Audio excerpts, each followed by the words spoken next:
update ngayon si Peso Cash Loan Up, guys, which is lagi ko itong nakikita sa aking IG stories, no? Nakalagay nga dito, mabilis at madali daw mag-loan dito. Alam naman natin kapag may mga promotions sa SOCMED tong mga loan up na ito, of course, hindi siya reliable. Kaya nga, this time sinilip ko siya since nakita ko na nagkaroon pala talaga siya ng update this year, 2025 lang. Well, in all fairness sa kanya, ha, mataas yung ratings niya, marami siyang reviews at meron na siyang million downloads po. Wow. Well, ito si Peso Cash po is under po siya kay My Loan Lending Investors, which is SEC registered po siya up to now, licensed to operate po siya. So hopefully, naging okay itong loan up nito than before kasi this is my third time na ma-feature ko itong si Peso Cash Loan Up. Hindi ko nagustuhan yung interest rates niya before. So let's see guys kung this time naging okay siya kasi nagkaroon siya ng bagong update. FYI, itong si Peso Cash po ay meron po siyang instant loan offer po sa atin and it's up to us kung igagrab po natin. Kaya nga this time guys, dahil nag-update yung app, so silipin ulit natin. Baka may interesado na naman sa inyong i-download siya dahil napaka-visible niya sa SOCMED ngayon. Kahit saan siya nagpakalat-kalat, baka makapag-download kayo. Tingnan niyo muna po yung video ko ngayon kung ano nagiging update dito kay Peso Cash. Ano yung review natin dito. Kung ma-recommend na ba siya this time. So open natin and then upon opening guys, we need to agree their disclosure statement and privacy policy here. And then after that, so we need to allow daw their permission disclosure statement here, including the location and the SMS. After that, I need to input my mobile phone number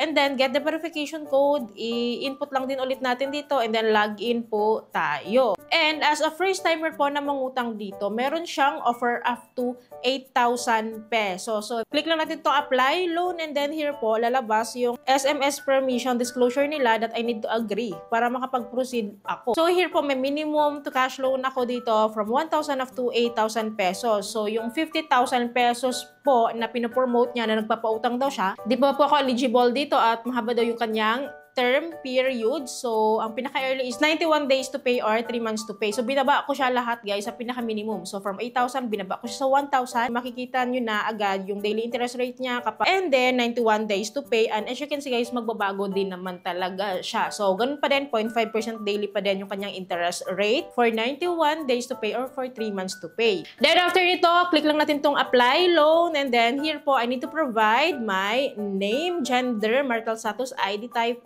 ID number. Well, dito nga po pala sa ID type, guys, ito po yung mga IDs po na nire-require nila. Napakadami po nito and I thought naman meron tayo nito kahit isa. So, pipili lang tayo ng isa. Ang pinili ko po dito is si PhilHealth lang. And then, i-input ko rin yung aking ID numbers. Then, followed by my addresses po, duration of stay, educational background, email, Facebook account name. So, name talaga yung hinihingi niya dito, no? So, anyways, kapag may mga ganitong nire-require, red flag na yun, no? Ayaw na ayaw natin mag-provide ng mga Facebook account or Facebook link, Facebook name natin sa mga OLA na ganito. Kasi ako nga, di ba, meron na akong bad experience sa mga OLA regarding this one and mahirap na to be safe lang. At kung ayaw natin siyang lagyan, guys, huwag nating i-skip kasi hindi tayo makapag-proceed. So, for me, nilagyan ko lang po siya ng NaN or NA, basta malagyan lang siya. Anyways, after that, how many bank cards do I have? This is followed by emergency contacts po. Nagre-require sila ng 3 family member din, 1 colleague. So, parang 4 po yung nire-require niya dito. So, dito po yung contact number po ng emergency person natin is kailangan siyang i-link sa ating phone book list. So, magdadirect po siya doon. Hindi po siya manually fill up. Ang manually fill up po dito is yung full name nila. Kailangan daw maayos yung full name nila. Anyways, kapag po na-provide natin to, move on tayo sa next. The ID details na po ito. Kanina, pinili ko si PhilHealth ID. Then, pin-provide ko na rin po yung aking ID number. And then here po, I need to take a photo of my ID. Front lang naman. And then, mag-selfie verification din po ako. So, after po nito, guys, hindi pa pala tayo tapos. May job information pa pala. So, alam nyo na kapag mga job information, it talks about our employment, job status, company details, income details. Anyways, for you to have an idea, so marami naman silang job types na ina-accept dito at pasok na pasok dito sila. Unemployed, si freelance, yung mga ganun po. So, pipili tayo dito. Ang pinili ko po is unemployed para pangmasa siya. Move on tayo sa next after this one, which is here po is the employment certification na. So, we need to submit daw at least one of the following work proof, employee ID card, payroll, employment certification, or the COE, then income tax return, or the ITR, BIR, business permit. So, kahit isa daw dito mag-provide tayo, hindi siya pwedeng i-skip, guys, kasi hindi tayo makapag-proceed. So, dito sa last part, may nakalagay other available proof. Providing other proof will affect your application quota. So, parang ito yung pinaka-last resource natin para makapag-provide ng work proof po. So for me, para lang makapag-proceed ako, nag-screenshot ako ng transaction ko sa GCash and in-upload ko siya dito. So after that, sinubmit ko siya. And then after nyan, paulit-ulit, no? So may self-verification ulit tayo dito. And then, eto na, nag-i-evaluate na siya sa atin. And then meron daw kong credit limit of 3,000 pesos. And then yung loan period ko is 30 days to pay. Well, sa 3,000 pesos na credit amount ko, guys, sa 30 days, ito yung daily interest rate ko. And then, yung total interest rate ko is 450. At ang babayaran ko daw is 3,450 for 1 month. So, do you think okay yon sa inyo? So, lumalabas po kasi kung ito yung i-base ko na 0.5% daily interest rate siya. So, lumalabas po na 15% monthly. Ganun yung kanyang interest rate sa akin. So, after dito, click lang natin tong apply a loan. And then, here po sa collection methods or disbursement na ito, I think, no? So, kung ipapadaan daw natin sa mga e-wallet or bank or other remittances po is ito po yung mga fees nila. So, for e-wallet, 50. Bank, 50. Then, sa remittances po is 155. Ang laki, no? So, sa e-wallet lang tayo. So, click lang natin tong e-wallet. And then, si GCash po yung pinili ko dito. And then, after that, wait lang natin yung ating application dito kasi pinaprocess pa nila. And ang ending po, na-reject naman niya ako. So, bakit gano'n, no? So, kung kailan medyo reasonable yung aking loan offer is ni-reject niya ako. So, wala tayong magagawa. Sabi dito, please apply again after a while. So, click lang natin itong okay and dito tayo magda-direct. So, ang style po ng loan format or loan application po ni Peso Cash ay si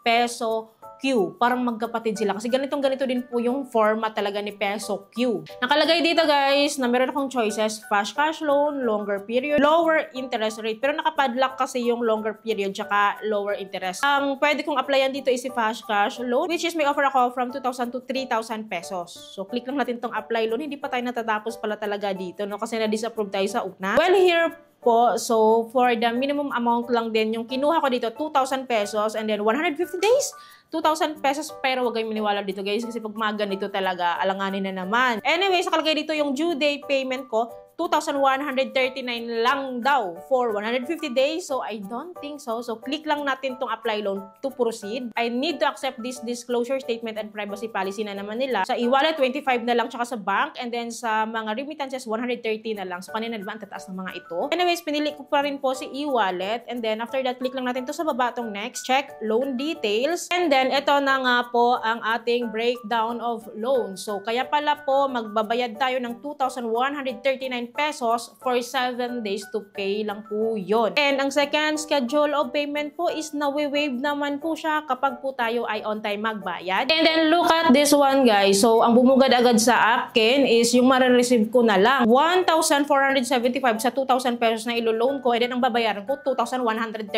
Okay ka lang, Peso Cash? Grabe. Ang dami niyang interest dito, fees, charges. Kung makikita niyo mga services fees niya dito plus the interest rate pa. Kaya umabot siya ng 2,139 yung babayaran ko sa first 7 days to pay. Doon palang bawing-bawin na sila at kotang-kota na sila. So, kung ako mag-a-assess nito, hindi ko siya i-grab. Kasi sobra naman. 7 days to pay lang. Ang bilis lang po ng araw eh. Alam nyo naman, guys, sinusubukan ko talaga yung mga ganitong loan app kapag alam kong fair lang siya at medyo reasonable lang siya and okay siya to loan with. Pero ito talaga, hindi na siya nakakatuwa. So, for me, it's a no po. So, anyway, sino nakapag-try dito kay Peso Cash, paki-comment down below naman po yung mga experiences na para aware po tayo dito. So, yun lamang po. I hope po may natutunan kayo sa video. I hope nakatulong tong video sa inyo. Kung nagustuhan yung video, please don't forget to like, share, and subscribe. Click yung bell button para lahat po ng videos ko is updated and notified po kayo. So, yun lamang po. Thank you po for watching. Bye!